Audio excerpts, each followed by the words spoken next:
Welcome students. Engineering master Dehradun के सोम lecture series में lecture 4 में हमारा जो टॉपिक है वो है आपका टेम्परेचर स्ट्रेस। तो अब प्रीवियस लेक्चर्स में हमने स्ट्रेस का introduction, strain, types of strain, elastic constants और डिफ्लेक्शन ऑफ बार को आपको समझाया था। अब हमारा जो नेक्स्ट टॉपिक आता है टेम्परेचर स्ट्रेस। तो ये क्या है? It is also known as thermal stress. इसको हम क्या भी बोलते हैं, पहला पॉइंट ऑब्जेक्टिव में आएगा, इसको हम क्या भी बोलते हैं? थर्मल। टेम्परेचर बोल दो या थर्मल बोल दो, एक ही बात है। अब बेसिकली ये उत्पन्न क्यों होता है, यानी टेम्परेचर स्ट्रेस किस कारण से उत्पन्न होता है? तो बेसिकली होता क्या है कि जब टेम्परेचर इंक्रीज होता है या डिक्रीज होता है तो उसके कारण क्या होता है कि उस पर्टिकुलर मेंबर में क्या होने लग जाता है? डिफॉर्मेशन आना स्टार्ट होता है। डिफॉर्मेशन को कैसे कर सकते हैं टेम्परेचर के कारण इंक्रीज और डिक्रीज में? बिकॉज वो या तो एक्सपेंड होने की कोशिश करता है या कॉन्ट्रैक्ट। तो इसके कारण क्या होगा, जब भी किसी डिफॉर्मेबल बॉडी में जब डिफॉर्मेशन आना स्टार्ट होता है तो उसके लिए जो मेजरमेंट है उसको क्या बोला जाता है? आपका स्ट्रेन। जब स्ट्रेन आता है तो उस पर्टिकुलर एक मटेरियल के सेक्शन में एक आंतरिक प्रतिक्रिया डेवलप होती है, यानी इंटरनल रेजिस्टेंस डेवलप होता है। तो इस internal resistance per unit area को ही हम क्या बोलते हैं? Thermal stress. तो ड्यू टू इंक्रीज और decrease in temperature the internal resistance develop at A section is क्या बोला जाता है? आपका टेम्परेचर स्ट्रेस। अब इसके लिए कंडीशन है कि क्या हर बार टेम्परेचर स्ट्रेस डेवलप होगा? तो कंडीशन क्या है? Bar are restricted. Bar are restricted means जैसे मान लो कोई भी हम एक बार देते हैं, यानी कि एक ये मेंबर है, इसका हम अभी एजम्पशन ले रहे हैं कि आपका इसका जो डिफॉर्मेशन है वो इसके कौन से डायरेक्शन में हो रहा है? आपका एक्सियल डायरेक्शन में। तो अगर बार अगर आपका क्या हो? फिक्स्ड होने का मीन्स रिस्ट्रिक्टेड हो। रिस्ट्रिक्टेड किससे? उसके मीन्स की लीनियर डायरेक्शन में एक्सपेंशन और कॉन्ट्रैक्शन से, जिसको हमने सपोर्ट के द्वारा प्रोवाइड किया है। तो अगर ये ए और बी एंड में आपका सपोर्ट हो तो तभी इस पर्टिकुलर बार में क्या डेवलप होगा? आपका टेम्परेचर स्ट्रेस डेवलप होगा। ठीक है ना? इसका रीजन अभी दिखाएंगे क्यों होगा। क्योंकि देखो क्या होगा, जब टेम्परेचर इंक्रीज किया यानी कि delta T increases, delta T यानी कि चेंज इन टेम्परेचर ये इंक्रीज हुआ, जिसको हम हीटेड भी बोलते हैं। किसी बार को हमने हीट दिया तो जब टेम्परेचर इंक्रीज होगा तो क्या होगा कि ये जो पर्टिकुलर बार है ये एक्सपेंड होने की कोशिश करेगा, जिसके कारण ये जो सपोर्ट है, ये जो सपोर्ट है ये इस पर्टिकुलर बार पे एक रिएक्शन डेवलप करेंगे। ये जो रिएक्शन होगी ये किस नेचर की होगी? आपकी दिस रिएक्शन इज ऑफ किस नेचर की? That is of compressive nature. किस नेचर की? आपकी कॉम्प्रेसिव नेचर। तो इसीलिए आपका अब इस कॉम्प्रेसिव रिएक्शन के कारण किसी एक पर्टिकुलर सेक्शन में जो आपका एक रिएक्टिव फोर्स यहाँ पर भी डेवलप होगी, एक रिएक्टिव फोर्स जो इस रिएक्शन के बराबर ही होगी, पर यूनिट एरिया को हम क्या बोलेंगे? आपका थर्मल स्ट्रेस बोलेंगे। अब ये बेसिकली इसीलिए बोला है कि बार इज फ्री, पर अगर बार फ्री टू मूव होगा, मान लो यहां पर क्या लिखा हुआ है? If bar is free to move. Free to move होने का मीन्स आसानी से एक्सपेंड हो जाए और आसानी से क्या हो जाएगा? कॉन्ट्रैक्ट। ठीक है ना? तो तब कोई थर्मल स्ट्रेस डेवलप नहीं होगा। यानी कि अगर आपका बार मीन्स की कोई रिस्ट्रिक्शन नहीं है, ऐसे ये बार है इसमें कोई रिस्ट्रिक्शन नहीं है, टेम्परेचर इंक्रीज होगा तो टेम्परेचर इंक्रीज होगा तो ये बार आसानी से एक्सपेंड हो जाएगा और इस एक्सपेंशन या इस डिफॉर्मेशन को रोकने के लिए कोई रिएक्टिव फोर्स डेवलप नहीं कर पाएगा ये पर्टिकुलर सेक्शन। तो यहाँ पर कोई भी थर्मल स्ट्रेस डेवलप नहीं होंगे, यानी कि थर्मल स्ट्रेस इक्वल टू क्या हो जाएगा? जीरो, जब फ्री टू मूव होगा या नॉट रिस्ट्रिक्टेड होगा। जब रिस्ट्रिक्टेड होगा तभी टेम्परेचर स्ट्रेस। अब यहाँ पर नेक्स्ट पॉइंट में देखो, इफ टेम्परेचर इंक्रीजेज, अगर टेम्परेचर इंक्रीज करेंगे यानी कि हम हीट करेंगे तो जो स्ट्रेस का नेचर होगा, यानी कि जो टेम्परेचर स्ट्रेस ये किस नेचर के होंगे? आपके कॉम्प्रेसिव। जैसे क्यों होंगे? क्योंकि देखो टेम्परेचर इंक्रीज कर रहे हैं तो ये बार क्या होगा? एक्सपेंड होने की, ये क्या करने की कोशिश करेगा? एक्सपेंड होने की कोशिश करेगा। पर हमारे सपोर्ट इसको एक्सपेंड नहीं होने देंगे, कैसी रिएक्शन लगाएंगे? आपकी कॉम्प्रेसिव रिएक्शन। तो आपके इस सपोर्ट में जो आपका इंटरनल रिएक्टिव फोर्स डेवलप होगी उसका नेचर भी कॉम्प्रेसिव होगा, जिसके कारण स्ट्रेस कैसा हो जाएगा? आपका कॉम्प्रेसिव हो जाएगा। पर यही चीज यहाँ पर लिखिए, अगर टेम्परेचर डिक्रीज हो गया तो स्ट्रेस आर टेंसाइल। स्ट्रेस किस नेचर के होंगे? आपके टेंसाइल इन नेचर। यानी कि अब क्या हो रहा है कि जैसे आपका मीन्स की ये बार है ये रिस्ट्रिक्टेड है यानी कि फिक्स्ड है आपके दोनों सिरों में, तो अब टेम्परेचर डिक्रीज हो रहा है यानी कि डेल्टा टी इज डिक्रीजेस। अगर तापमान आपका क्या हो रहा है? गिर रहा है। अब तापमान गिरेगा तो ये पर्टिकुलर मेंबर अपनी ये जो इसकी लॉन्गिट्यूडनल डायरेक्शन है, इस डायरेक्शन में क्या होने की कोशिश करेगा, संकुचित यानी कि कॉन्ट्रैक्ट होने की कोशिश करेगा। पर जो सपोर्ट है, सपोर्ट इसको क्योंकि सपोर्ट क्या होता है, जो आपके मूवमेंट को रोक देते हैं, तो जो सपोर्ट है एक कैसी रिएक्शन लगाएंगे इसमें, टेंसाइल रिएक्शन डेवलप करेंगे, सपोर्ट रिएक्शन। तो इस पर्टिकुलर सेक्शन में जो आपकी मींस की इंटरनल रिएक्टिव फोर्स होगा उसका नेचर भी कैसा होगा आपका, टेंसाइल। कैसा होगा, टेंसाइल। अगर मैं इस पोर्शन में देखूं तो टेंसाइल, जिसके कारण ये पर्टिकुलर जो सेक्शन है किससे सब्जेक्टेड हो जाएगा आपका, दैट इज टेंसाइल स्ट्रेस से। किससे आपका, टेंसाइल स्ट्रेस से क्या हो जाएगा आपका, सब्जेक्टेड। तो ये था टेम्परेचर स्ट्रेस का इंट्रोडक्शन कि टेम्परेचर स्ट्रेस होता क्या है, is also known as thermal stress. जब तापमान इंक्रीज और डिक्रीज होता है तो हमारा जो स्ट्रेस डेवलप होते हैं उन्हें क्या बोलते हैं आपका, थर्मल स्ट्रेस। अब क्या होता है कि जो टेम्परेचर स्ट्रेस है ये कब डेवलप होगा, जब बार फिक्स्ड होगा। क्यों, तभी सपोर्ट रिएक्शन डेवलप होगी। अब एक्सियल डायरेक्शन में हम सिर्फ बात कर रहे हैं, लिटरल डायरेक्शन में बात नहीं कर रहे हैं, सिर्फ एक्सियल, क्योंकि बार है, बार का जो डिफॉर्मेशन है या हम जो स्ट्रेस है वो कौन सी डायरेक्शन में कंसिडर कर रहे हैं, उसकी एक्सियल डायरेक्शन में। अब इस स्ट्रेस को कैलकुलेट कैसे करते हैं, तो इसके लिए आपको मैं बताता हूँ कि आपका यहाँ पर लिखते हैं कि क्या होता है, जैसा हर एक पर्टिकुलर मटेरियल का एक अल्फा होता है। अल्फा यानी कि इसको बोलते हैं linear coefficient of thermal expansion, linear coefficient of thermal expansion, यानी रैखिक तापमान प्रसार गुणांक। रैखिक तापमान प्रसार गुणांक बोल दो, या coefficient of, linear coefficient of thermal expansion, जिसकी यूनिट क्या होती है, जिसकी यूनिट होती है आपकी क्या, आपकी पर डिग्री सेल्सियस। अब जैसे कुछ मटेरियल है लाइक आपका अल्फ़ा, यानी कि स्टील का अगर हम देखें तो अल्फ़ा स्टील इक्वल टू कितना होता है, 12 इंटू 10⁻⁻6 पर डिग्री सेल्सियस। अगर हम अल्फ़ा कॉपर की बात करें, कॉपर इसका 16 इंटू 10⁻⁻6 पर डिग्री सेल्सियस। ऐसी अल्फ़ा ऑफ एल्यूमिनियम की बात करें तो लगभग 21 से 23 10⁻⁻6 पर डिग्री सेल्सियस। ये अलग अलग मटेरियल का जो तापमान प्रसार गुणांक है ये अलग अलग रहता है। तो इसका मतलब क्या है, जैसे मैंने बोला कि स्टील का जो कोफिशिएंट ऑफ थर्मल एक्सपेंशन है ये कितना है आपका, दैट इज 12 इंटू 10⁻⁻6 पर डिग्री सेल्सियस। इसका मतलब क्या है, इन 1 डिग्री सेल्सियस इंक्रीज और decrease in length, the deformation means basically expansion, या आपका डिफॉर्मेशन को किस नाम से बोल सकते हैं टेम्परेचर के केस में, एक्सपेंशन, और क्या आपका कॉन्ट्रैक्शन।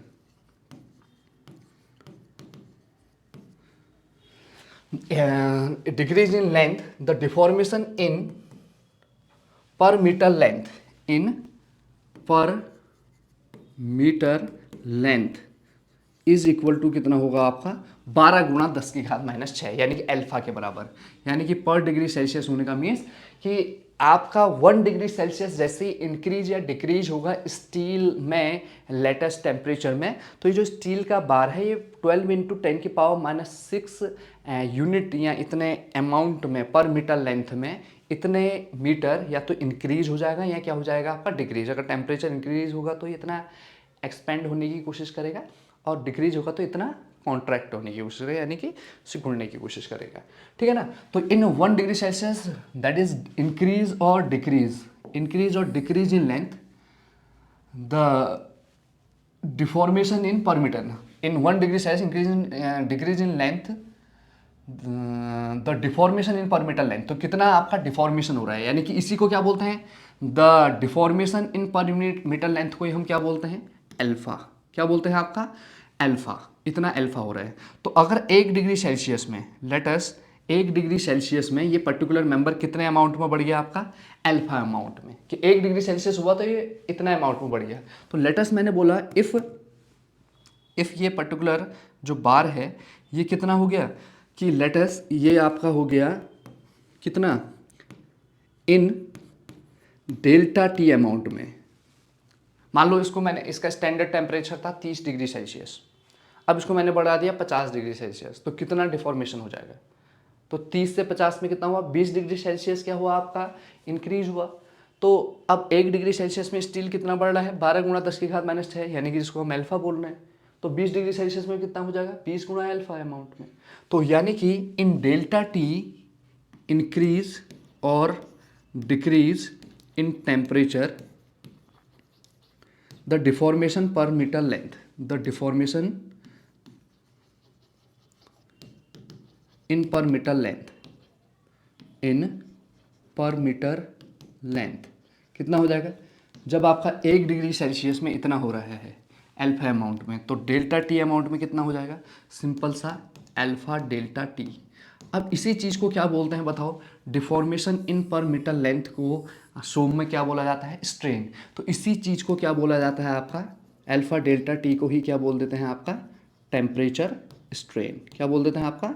Temperature strain. तो किसी एक पर्टिकुलर मेंबर में जिसका coefficient of thermal expansion alpha हो, तो उसमें अगर आपका डेल्टा टी अमाउंट में इंक्रीज और डिक्रीज हो रहा है, तो उसमें इतना स्ट्रेन आ जाएगा। अब हम मान रहे हैं कि जो ये बार है, इस बार में जो ये आपका डिफॉर्मेशन हो रहा है with in the elastic limit हो रहा है, तो हम हुक्स लॉ को फॉलो करेंगे। और हुक्स लॉ के अकॉर्डिंग क्या होता है कि जो स्ट्रेस होता है वो डेवलप होगा जैसे स्ट्रेन डेवलप होगा, तो stress is directly proportional to strain. अब ये स्ट्रेस कौन सा होगा? Definitely temperature stress. और ये जो स्ट्रेन होगा ये डेफिनेटली कौन सा होगा? That is the strain is definitely आपका टेम्परेचर स्ट्रेन। क्या होगा आपका? Temperature strain. ठीक है ना? तो हम यहाँ से कर सकते हैं sigma T is proportional to E T. अब sigma T equal to, proportionality का साइन घटेगा तो क्या हो जाएगा? E into E T. तो इक्वल टू क्या हो जाएगा? ई टी कितना है? E alpha delta T. तो ये आपका टेम्परेचर स्ट्रेस का फॉर्मूला बन जाएगा। तो टेम्परेचर स्ट्रेस का फॉर्मूला क्या हो गया? ई अल्फा डेल्टा टी, जहाँ पर ई क्या है? E is the modulus of elasticity of material, modulus of elasticity of material. ठीक है ना? और आपका जो अल्फ़ा है सब जानते हैं, alpha linear coefficient of thermal expansion जिसकी यूनिट पर डिग्री सेल्सियस है। और जो आपका डेल्टा टी है ये है चेंज इन टेम्परेचर या इंक्रीज और decrease in temperature, change in temperature. ठीक है ना? तो यहाँ से आपका मीन्स कि ये आपका टेम्परेचर स्ट्रेस के फॉर्मूले हो गए। तो आपको एक तो टेम्परेचर स्ट्रेन का याद रखना है और एक टेम्परेचर स्ट्रेन। तो सबसे पहले कहानी देखते हैं। किसी भी एक मटेरियल का अल्फा होता है यानी कि तापमान प्रसारण गुणांक, यानी कोफिशिएंट ऑफ थर्मल एक्सपेंशन। तो इसका मतलब क्या होता है कि जैसे स्टील का है, तो स्टील आपका 1 डिग्री सेल्सियस में 12 इंटू 10⁻⁶ यूनिट यानी इतने अमाउंट में क्या हो जाएगा? Deformation in per metre length. और deformation in per metre length को ही हम क्या बोलते हैं? आपका स्ट्रेन। तो इसीलिए अगर 1 डिग्री सेल्सियस में इतना हो रहा है तो डेल्टा टी में कितना हो जाएगा? इतना। तो इसी को क्या बोला जाएगा? आपका टेम्परेचर स्ट्रेन। तो ये अब टेम्परेचर स्ट्रेन आएगा तो टेम्परेचर स्ट्रेस भी आएगा। तो ये फॉर्मूला हो गया। ठीक है ना? अब अगर हम बात करें यहाँ पर और क्या क्वेश्चन आ सकता है? क्वेश्चन एक तो न्यूमेरिकल आएगा, ऑब्जेक्टिव आ गया, objective question, if a steel bar is fixed at both end, fixed at both end at a temperature, at a temperature of suppose 30 degree Celsius, what will be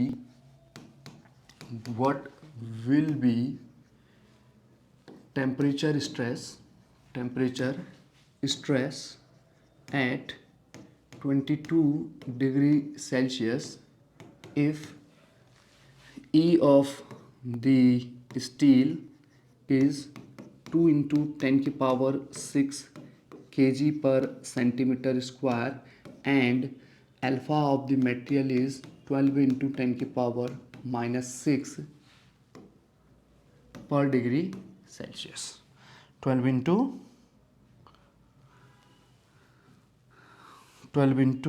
10⁻⁶ -6 पर degree Celsius. ठीक है ना। तो option आपके दे रखे हैं, जैसे option A में दे दिया आपको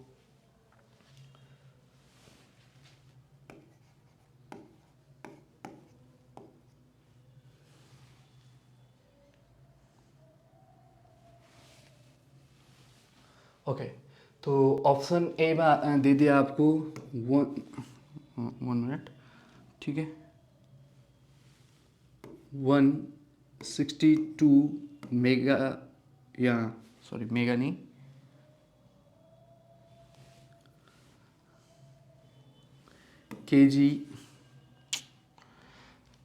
KG per centimetre square, KG per centimetre square tensile. Option B 162 KG per centimetre square tensile. ठीक है। और लेट अस सी दे दिया आपको 192 KG per centimetre square. Sorry, option A और बी एक जैसी दिख रहे हैं, तो इसको कर देते हैं हम कॉम्प्रेसिव। क्या कर देते हैं? Compressive. Option C 192 KG per centimetre square tensile. Option D 192 KG per centimetre square compressive. यानी ये जो ब्रैकेट में लिखा है इनका नेचर बता रहे हैं। तो अब क्वेश्चन को पढ़ते हैं ध्यान से। तो क्या बोल रहा है, if A steel bar is fixed at both and, कि कोई एक स्टील का बार था, ठीक है, इसको दोनों सिरों में मैंने क्या कर दिया आपका इस तरह से फिक्स कर दिया। अब फिक्स कर दिया तो डेफिनेटली यहाँ पर टेम्परेचर स्ट्रेस आएगा, ठीक है, फिक्स्ड एट एंड। और कितने टेम्परेचर में किया, यानी कि इनिशियल जो टेम्परेचर था इसका वो किया 30 डिग्री सेल्सियस में, यानी इसको 30 डिग्री सेल्सियस में बांधा गया। तो यहाँ पर कोई टेम्परेचर स्ट्रेस उस टाइम पर डेवलप नहीं हुआ था। पर जैसे कुछ समय बाद हुआ तो कुछ समय के बाद जो फाइनल टेम्परेचर आया वो कितना आया, 22 डिग्री सेल्सियस। यानी कि आपका जो चेंज इन टेम्परेचर हो जाएगा वो कितना हो जाएगा बताओ, 30 - 22 डिग्री सेल्सियस। यानी कि आप अगर हम देखें तो आपका ये कितना हो गया, 8 डिग्री सेल्सियस क्या हो गया है, डिक्रीज। क्यों? क्योंकि पहले 30 में बांधा था और अब 20 में पूछ रहा है। यानी 30 में उसको कास्ट किया गया था या वहाँ पर उस तरह से उसको फिक्स किया गया था। तो पर उसके बाद तो टेम्परेचर डिक्रीज होगा। तो सबसे पहले तो यहाँ पर ये पता चल गया कि टेम्परेचर डिक्रीज होता है। तो अब टेम्परेचर डिक्रीज होगा तो ये बार कैसे होने की कोशिश करेगा, सिकुड़ने की। तो अभी बताया था, तो ये सिकुड़ने की कोशिश करेगा, तो आपका ये सपोर्ट आपको इसको सिकुड़ने नहीं देंगे। तो कैसी रिएक्शन लगाएंगे, टेंसाइल। इन टेंसाइल रिएक्शन के कारण जो स्ट्रेस हो जाएगा टेंसाइल। तो देखो ऑप्शन बी और ऑप्शन डी तो हो ही नहीं सकता क्योंकि यहाँ पर कॉम्प्रेसिव लिखा हुआ है। या तो अब ऑप्शन ए हुआ है या सी। अब सीधे सीधे फॉर्मूला आपको पता ही है कि sigma T temperature stress equal to क्या होता है, E modulus of elasticity alpha into delta T. Temperature decrease क्यों हो रहा है, क्योंकि पहले 30 था, 30 से कितना हो गया है 22। अगर 30 से बोल देता 40 हो गया है तो तब इस इंक्रीज होगा 10 डिग्री सेल्सियस इंक्रीज, इसी को चेंज इन टेम्परेचर या इंक्रीज बोलते हैं। अब ई आपका कितना दे रखा है इसने, यहाँ पर दे रखा है देखो, ई स्टील का 2 × 10⁶ kg पर सेंटीमीटर स्क्वायर। तो 2 × 10⁶, अल्फा देखो कितना दे रखा है 12 × 10⁻⁻6, 12 × 10⁻⁻6, और डेल्टा टी आपने निकाल ही लिया है कितना, 8 डिग्री सेल्सियस, 8। 10⁻⁻6 से ये कैंसिल हो गया, 12 × 2 = 24 इंटू 8, 8 × 4 = 32, 3 8 2 = 16 और 3 192। तो 192 kg पर सेंटीमीटर स्क्वायर। पर टेम्परेचर डिक्रीज हो रहा है, तो टेम्परेचर डिक्रीज होने के कारण जो स्ट्रेस होगा वो कैसा होगा, कॉम्प्रेसिव। कैसा होगा आपका, कॉम्प्रेसिव। तो the right answer is tensile.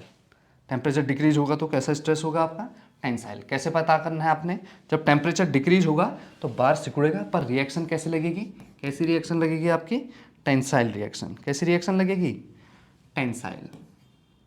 तो इस टेंसाइल रिएक्शन के कारण जो स्ट्रेस भी डेवलप होगा वो कैसा स्ट्रेस डेवलप होगा, टेंसाइल। कैसा स्ट्रेस डेवलप होगा, टेंसाइल स्ट्रेस डेवलप होगा। तो ऑप्शन क्या हो जाएगा आपका, सी इज द राइट आंसर। अब यहीं पर ही अगर ये पूरा डाटा भी दे देता है कभी इसी क्वेश्चन में, ठीक है ना, और पूरे उसमें आपको बोल दे क्या, लेटर यहाँ पर बोल दे इफ बार इज, ऐसा बोल दे is free to move, is ऐसा बोल दे, बस एक लाइन ही आ गई, फ्री टू मूव आ गया ऐसे, और अब बोल दे कि कितना टेम्परेचर स्ट्रेस होगा, तो इतना डाटा देने के बाद भी तो इसका आंसर क्या हो जाएगा, सीधे सीधे 0, क्योंकि जब फ्री टू मूव होगा तो नो स्ट्रेस यानी कि नील स्ट्रेस डेवलप होगा, अगर इसी क्वेश्चन में ऐसा वर्ड है। पर अभी हमारा ऐसा नहीं था, हमारा जो था क्या था आपका, दैट इज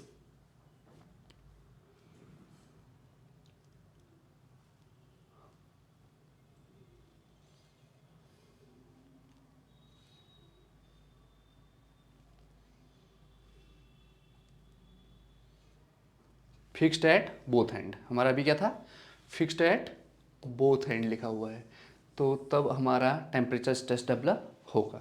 तो ये हो गया। अब तीसरा चौथा ऑब्जेक्टिव इसमें ये देखना है, कभी कभी पूछ लेता है ऑब्जेक्टिव में डिफ्लेक्शन इन ए बार, ऐसे deflection in a bar due to change in temperature, due to किसके कारण, आपका चेंज इन टेम्परेचर के कारण, तो चेंज इन टेम्परेचर के कारण क्या हो जाएगा, ऑप्शन आ गया इस तरह से, A alpha delta T, option B E alpha delta T, option C L alpha delta T, और option D none of the above, none of above. अब क्या पूछा हुआ है, डिफ्लेक्शन कितना हो जाएगा, यानी कि डिफ्लेक्शन पूछ दे या इलोंगेशन कितना हो जाएगा।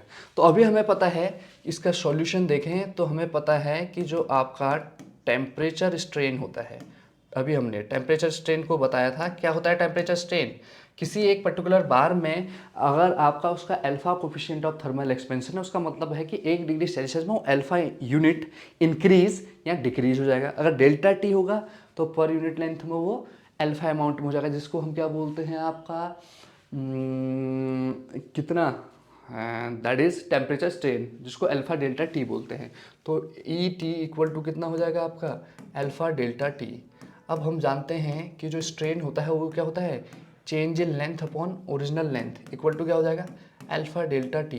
तो ये जो चेंज इन लेंथ है, इसी को क्या बोला जाता है, अलग अलग नाम से जाना जाता है, डिफ्लेक्शन बोल दो। अगर टेम्परेचर इंक्रीज हो रहा है तो इसी चीज़ को क्या भी बोल सकते हैं हम, इलोंगेशन, क्या भी बोल सकते हैं आपका, इलोंगेशन यानी इलोंगेट हो गया। या इसी चीज़ को हम क्या भी बोल सकते हैं, change in length, change in length या इंक्रीज इन लेंथ, कितना इंक्रीज हो रहा है, तो अलग अलग नाम से जाना जा सकता है। Delta L equal to L यहाँ चले जाएगा तो क्या हो जाएगा, एल अल्फा डेल्टा टी। तो एल अल्फा डेल्टा टी कौन से ऑप्शन में दिख रहा है आपको, ऑप्शन सी में। तो पहला वाला ऑप्शन तो आपका किसका है, टेम्परेचर स्ट्रेन का, इसमें ई से मल्टीप्लाई कर देंगे तो किसका बन जाएगा, टेम्परेचर स्ट्रेस का, और ये किसका फॉर्मूला बन जाएगा, डिफ्लेक्शन का। तो ये तीनों आप एक साथ याद कर सकते हैं, तो ये आपका नेक्स्ट ऑब्जेक्टिव बन जाएगा।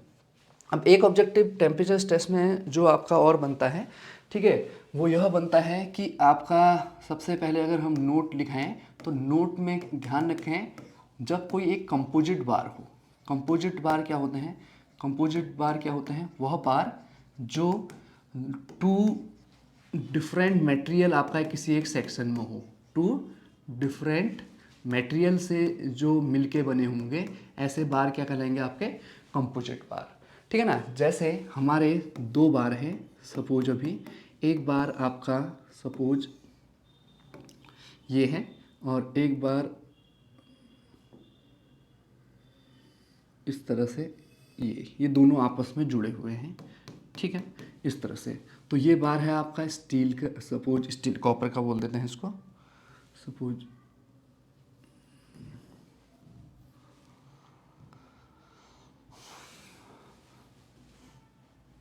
सपोज 2 बार ले लेते हैं, एक बार ये, एक बार ये है, ठीक है, एक बार आपका ये है, ओके। अब ये दोनों बार आपस में फिक्स्ड हैं, ऊपर आपका कॉपर का बार है, नीचे आपका किसका बार है, स्टील। तो ये जो कंपोजिट बार हैं, अगर ये आपस में मीन्स की जुड़े होंगे तो इनका अगर हम बात करें कि किस तरीके से इसमें क्वेश्चन पूछा जाएगा, तो पूछा जाएगा जब एक कंपोजिट बार ऑफ ऑब्जेक्टिव इस तरह से, ठीक है, एक कॉपर और स्टील का जुड़ा हो, तो इसमें क्या होता है कि एक बार कंप्रेशन में चले जाता है और एक बार किस में चले जाता है, टेंशन में।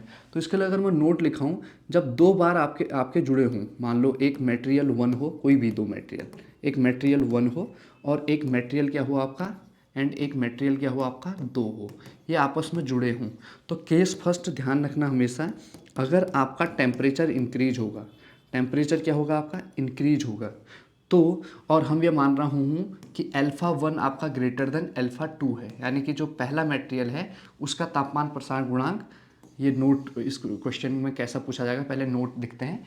जब दो बार आपस में जुड़े रहते हैं इनको क्या बोलते हैं, कंपोजिट बार।